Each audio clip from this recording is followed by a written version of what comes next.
Hello, trust you're doing fantastic.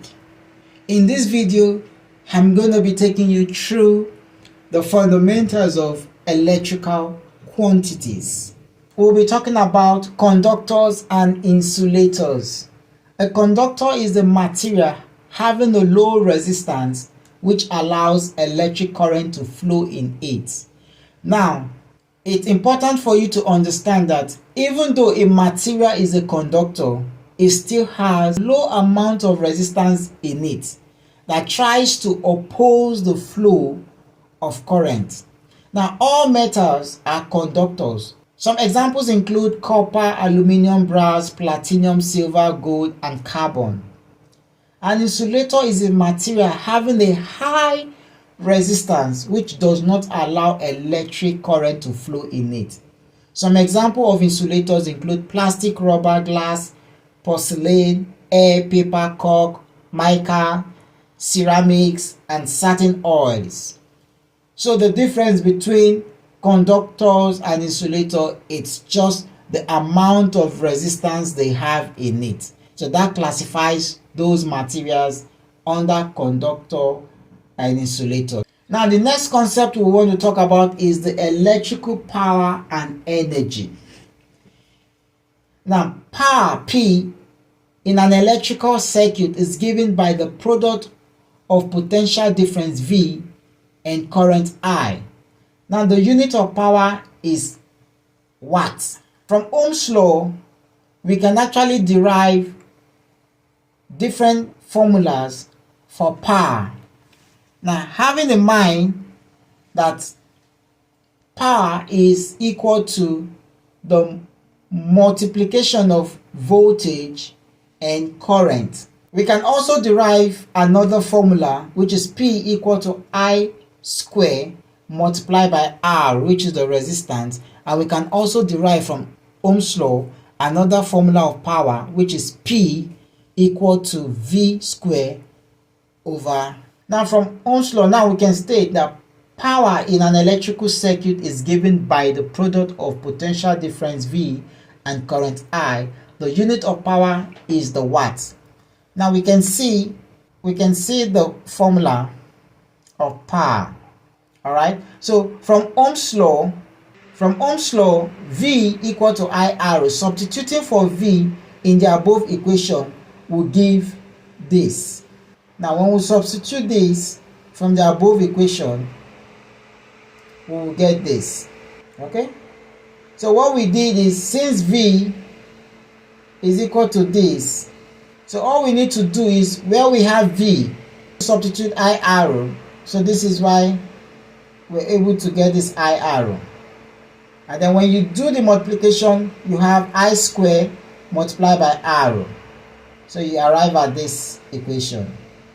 Now also from Ohm's law, we know that I is equal to V divided by R.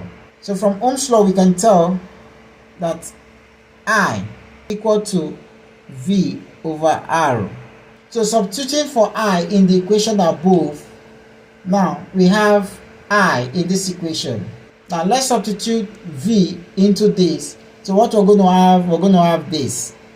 So where we have I in this equation, now put this. So you're going to have this. So when you multiply V, multiply by another V, that's going to give us V square over R. So this is the third formula of power.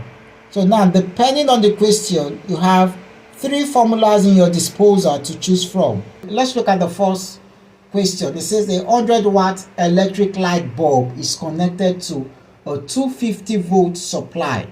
Determine A, the current flowing in the bulb, and B, the resistance of the bulb. The first thing we need to know is what formulas do we have in our disposal? That's the first thing.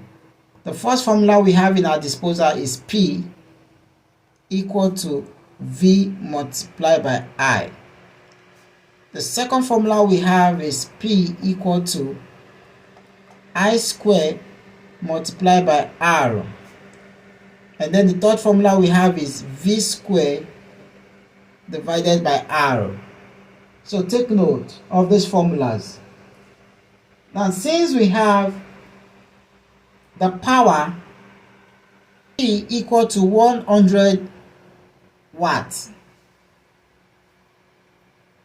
and also which other information has been given to us, we have the voltage of 250.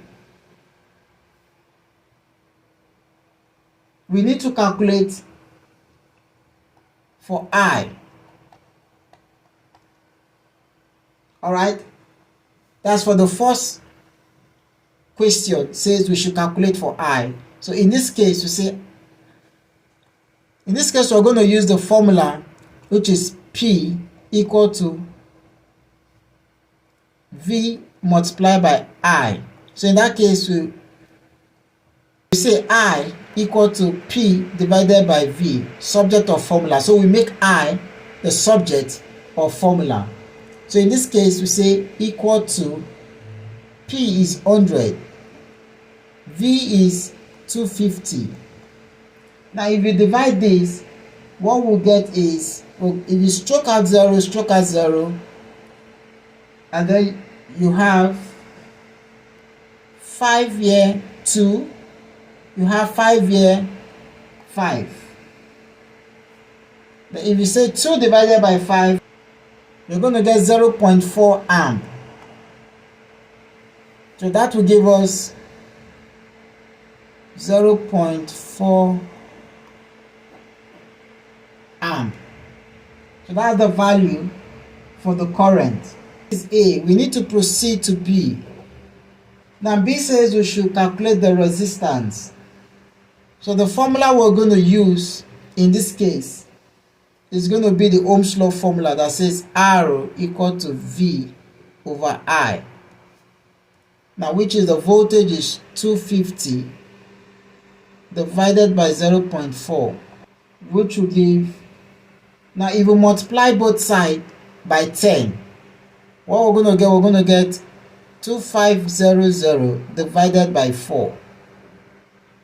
Now if you do this division, you're going to get 625 ohms.